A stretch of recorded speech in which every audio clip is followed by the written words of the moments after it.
biglang uunahan ka ng naka-underbone na small bike. Oh, yeah, Parang hindi mo matanggap. Picture natin sa mga big bike natin na especially wala sa iba. Yung tinatawag na...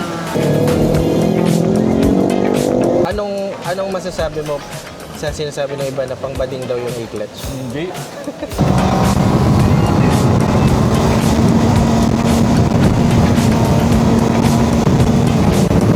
Sobrang stupid nung ginawa ko. Okay. Parang nagising ka bigla na, ay, ba't ko ginawa yun? Parang ganun. Ayun. Hindi mo kasi mapipredict kung bigla siyang pepreno kasi merong sasakyan o vehicle din sa harap niya. Magpas ako.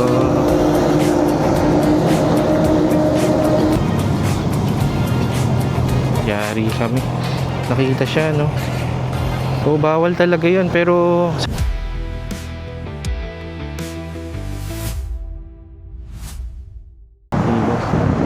Boss! Kamusta? Dito tayo ngayon sa, Honda Big Bikes Paranaque. Boss Josh.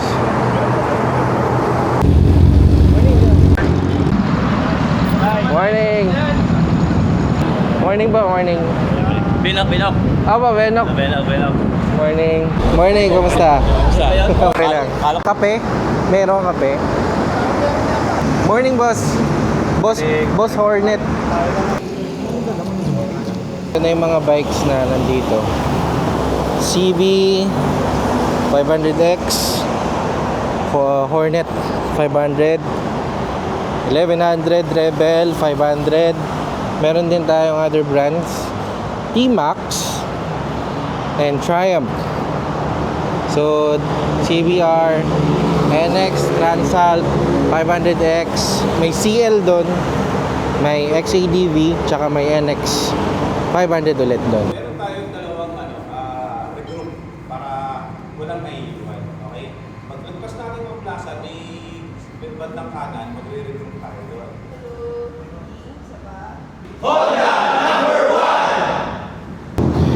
So yun guys, good morning. So today, nasugbo tayo. Una muna natin pupuntahan is sa Mountain View Leisure Farm. And then next will be sa kainan sa Dalampasigan.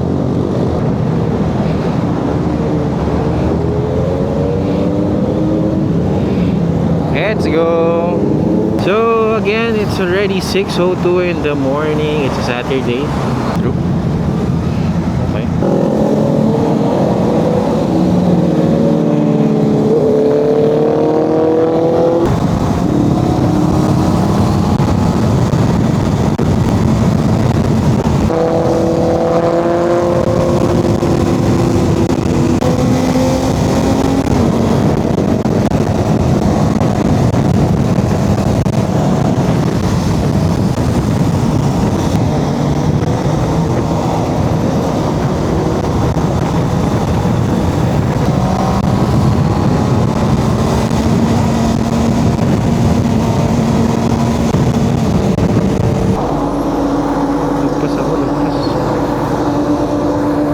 Magpas ako. Ayun, no? Doon dapat.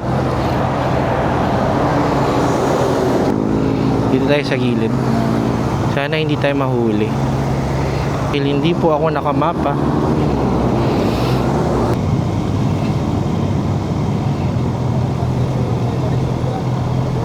Yari kami. Nakita siya, no? Oo, bawal talaga yun, pero sana pagsabihan lang ngayon. Bawal yun eh. Delikado yun. Yun lang dito. Natalabas tayo ko para sa... Lumagpas di ako eh. Natalabas ko sila. Kita ka na sabi ko, mamplasan na. Ang daming sasakyan, di ko nakita. Oo. Ano sabi, sir? Bawal mag-U-turn. So next exit na dapat tayo. Yun din na naisip ko, pero sabi ko dito yung regroup kasi. Oo. Hindi ako nakamapa kasi. Buti na lang, sir, sinabihan lang, no? Nagsabi lang sila. Pero bawal daw.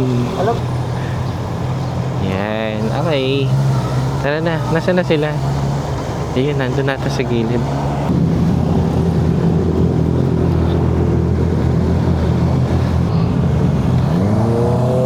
go, let's go, let's go. Tara na. Silang ata tayo mag-exit, so diretso pa. Grabe, ang ganda naman ng exhaust ni Kuya Raul. Parang mala tigre. Naka-vlog ka. Shout out. Shout out kay Kuya Raul. Yari na naman sa akin yan.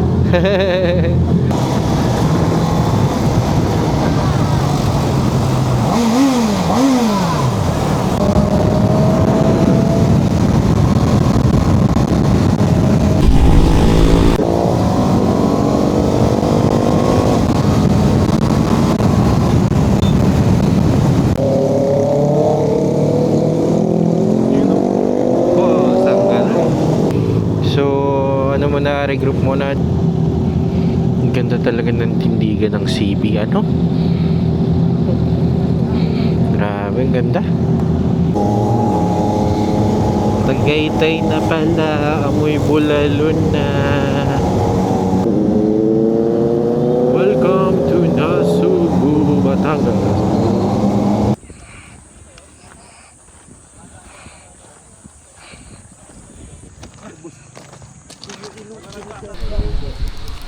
Hello po.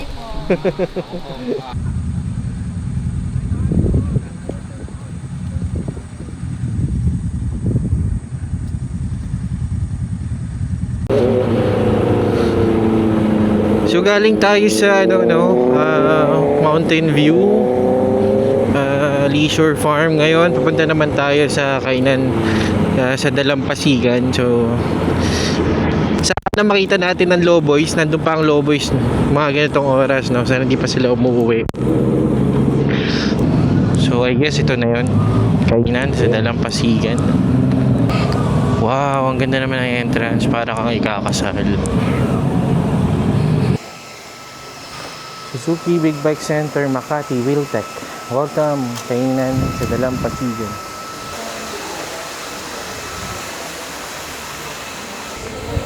Puntahan natin ang Lobo, guys.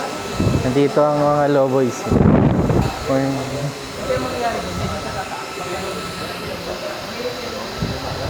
Hello po. Ano, Reggie? Si Reggie. Nandun po. Nandun sa kabila. Hello po. Dubi Moto. Hello po. Sir. Attendance. Saan kayo nag-take off? Dun sa Paranaque, Big Bike. Anong mismo? Parang Meron pang crispy pata doon. Oh my gosh.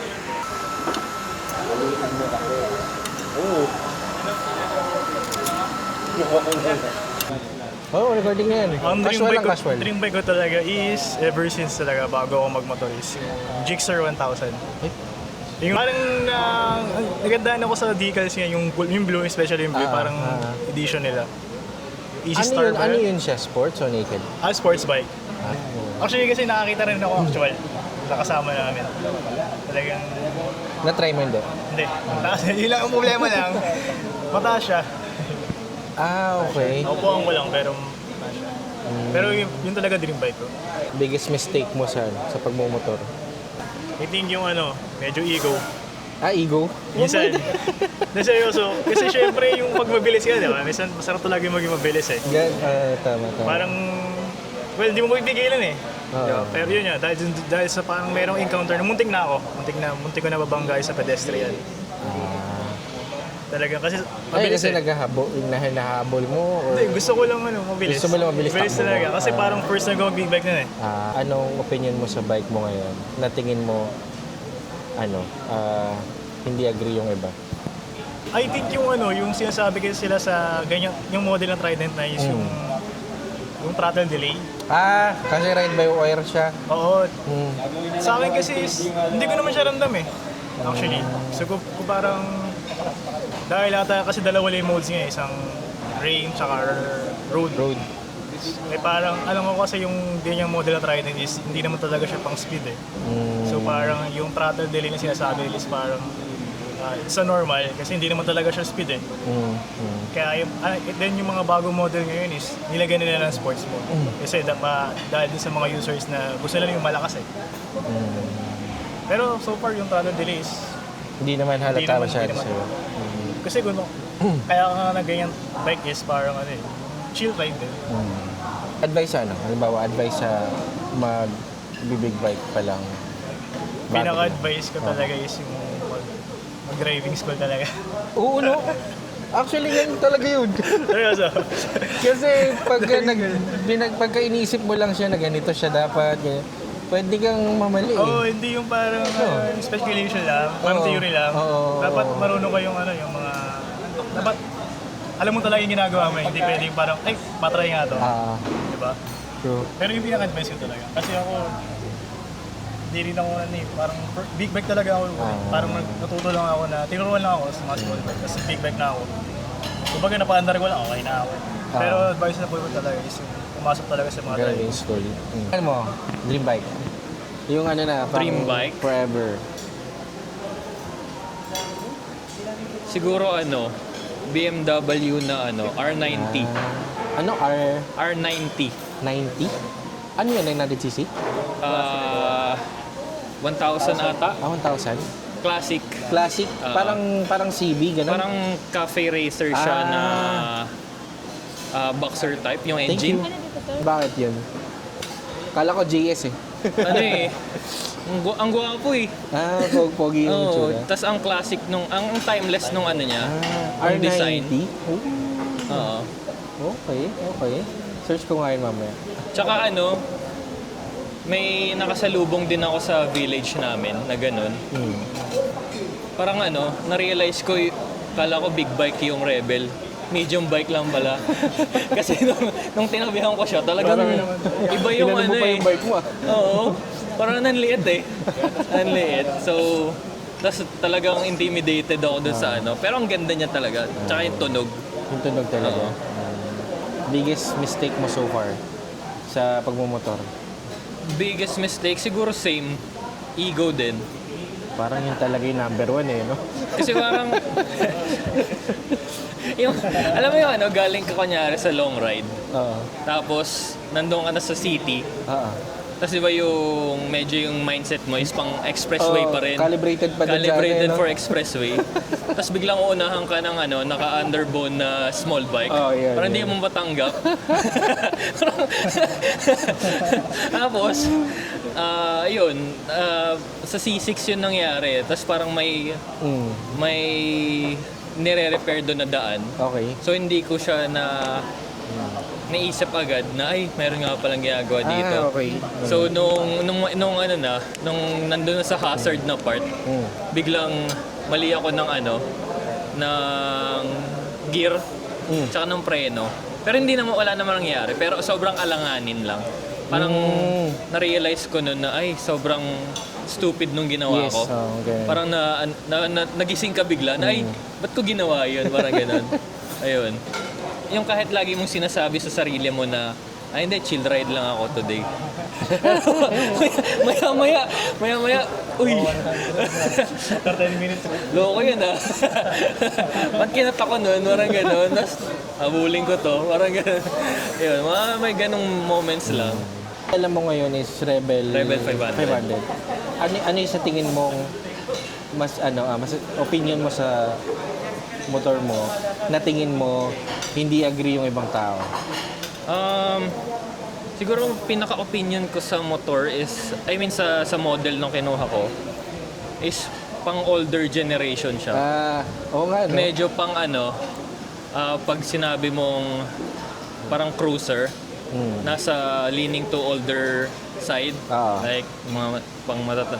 Which is, naman, para sa akin, hindi naman ganun yung case. Kasi yung parang yung ginawa ko sa akin is, cruiser siya, pero ginawa akong bobber. So, bobber is medyo leaning into a younger side na kasi 'di ba yung parang i-strip mo yung pag-bobber kasi tatanggalin mo yung mga ibang parts na feel mong na pang cruiser na ay hindi mas gusto ko bobber look parang gano'n. So pwede namang gano'n gawin. na hindi ibig sabihin pag kumuha ka ng Rebel is gagawin mo ng cruiser agad. Parang ganun. So, yun yung take ko doon. Tips and advice bagong magbi-big bike pa lang. Siguro same din yung narinig ko sa inyo. Mag-enroll sa driving school. Kasi ako, based sa experience, like, yun nga, first motor ko actually is big bike agad. So, hindi ako natuto sa small bike. Yung Rebel. Rebel agad ako. So, ayun, samahan mo pa nung ego driving, parang sobrang delikado talaga nung ginawa na hindi combination. hindi ka pa marunong sa mga road etiquette ng motor kasi iba yung etiquette ng kotse sa motor, di ba?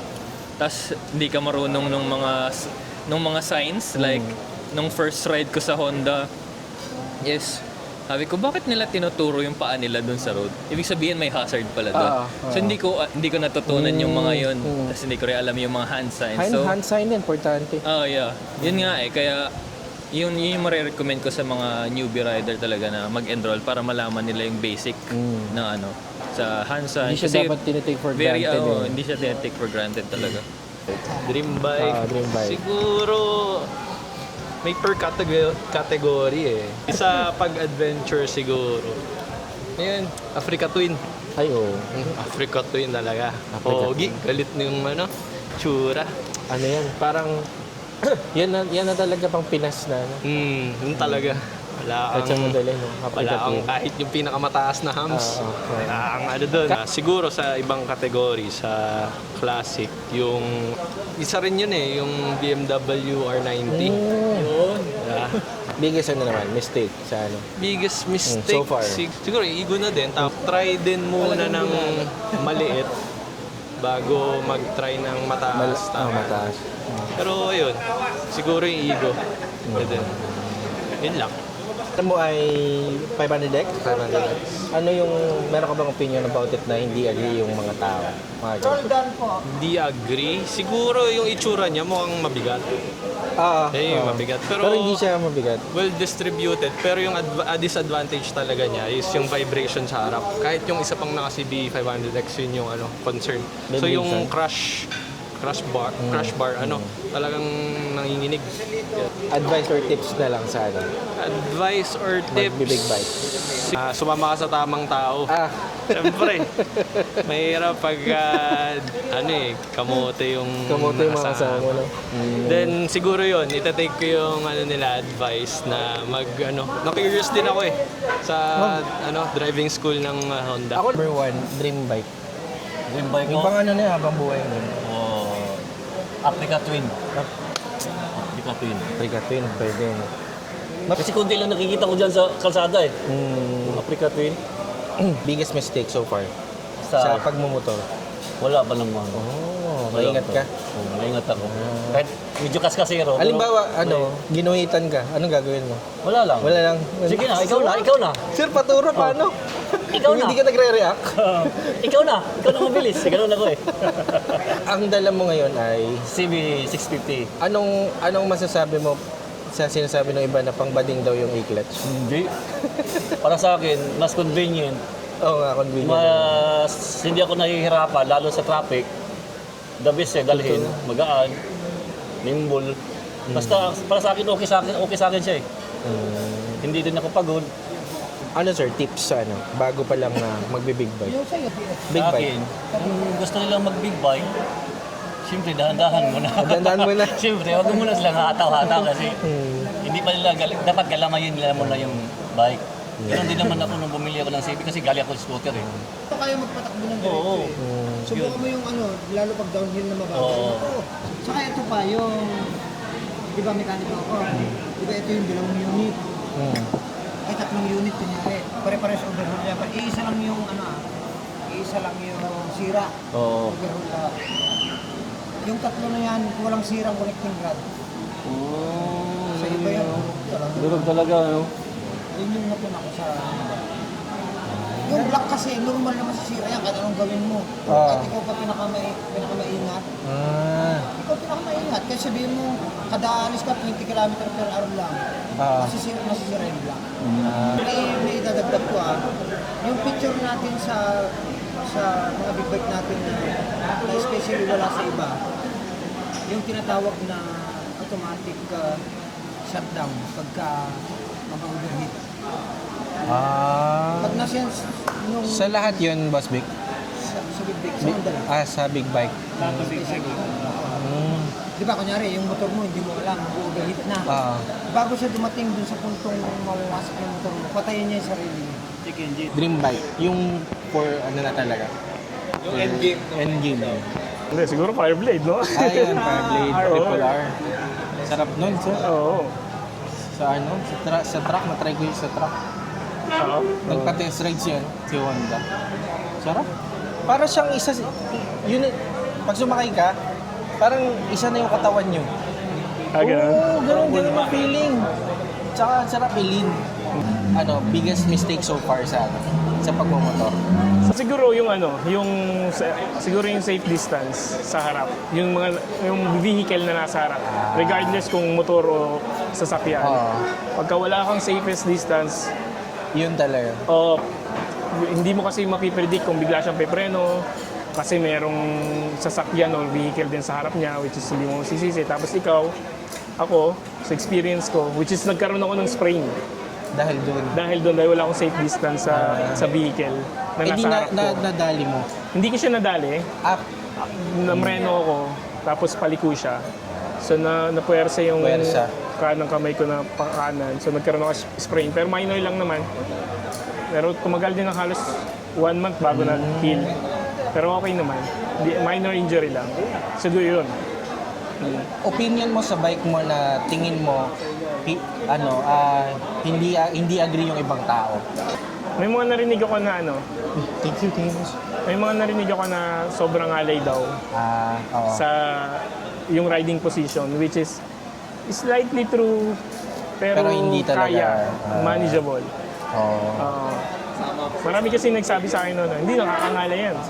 Hindi, which is, nung ako na, hindi naman masyado. Kahit long ride.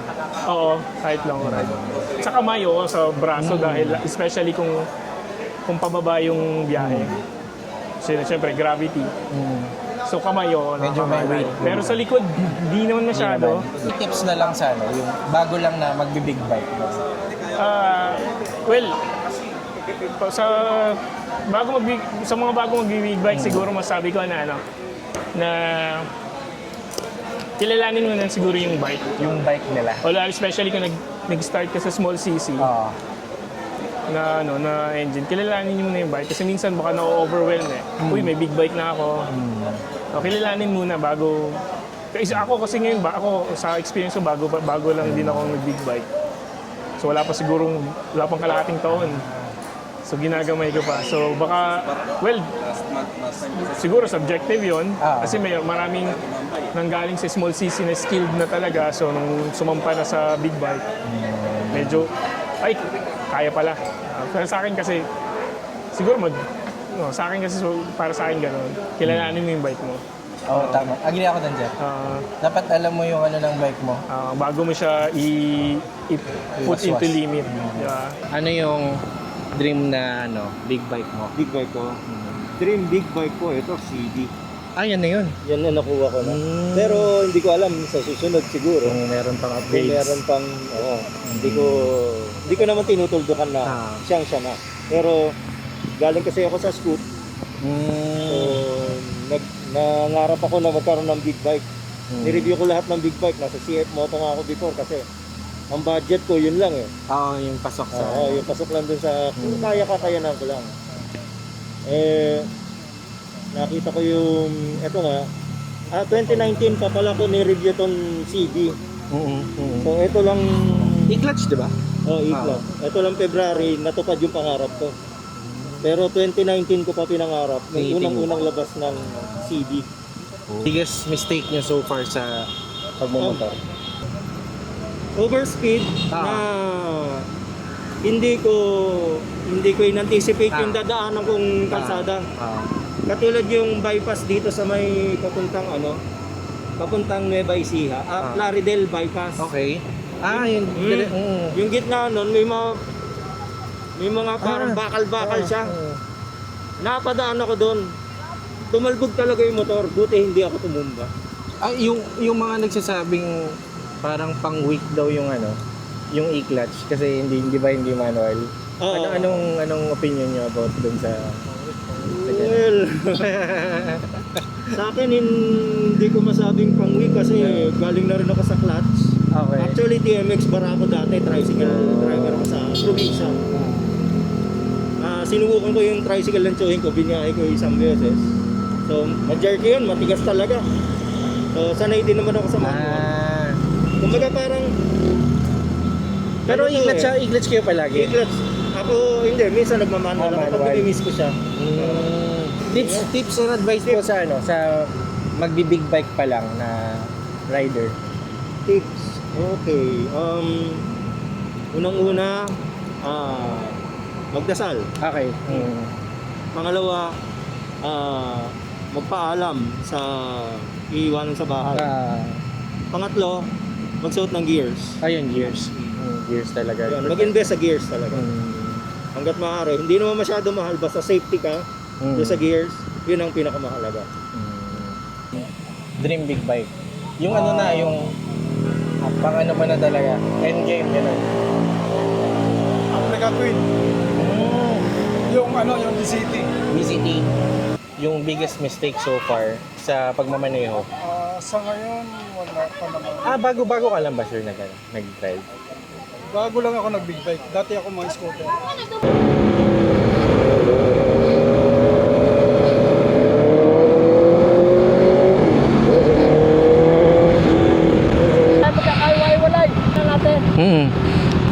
Ingat po Kuya Raul Ingat ingat.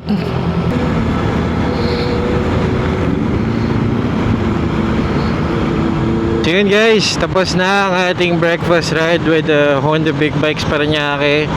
Again, shout out sa store kay Sir Reggie, kila Boss Josh, kila Boss Vic, no? At sa lahat ng bumubuo ng ride na ito. So maraming salamat, nag-enjoy kami at sobrang dami ng pagkain. Salamat. So there you go guys. So napakinggan nyo naman, iba-iba tayo ng ng journey pagdating sa pagmumotor. Pero isa lang ang sigurado, no, pare-pareho tayo passionate about sa pagmumotor. So iba-iba man tayo na experience, well, that's what makes it so good dahil magkakaroon tayo ng mga experiences na iba-iba pwede natin ma-share sa isa't isa. So ayun lang, kung nagustuhan nyo itong content na ito, please like and subscribe kung hindi pa kayo nakasubscribe sa ating channel. And ayun, don't forget to hit the notification bell para kayo ay ma-notify sa mga future uploads natin. So yun, again, that's it for our ride today. Maraming salamat sa mga nakaabot sa video na to. At yeah, see you sa next vlog. Bye bye. See you sa next vlog ni Vanok TV. Let's go.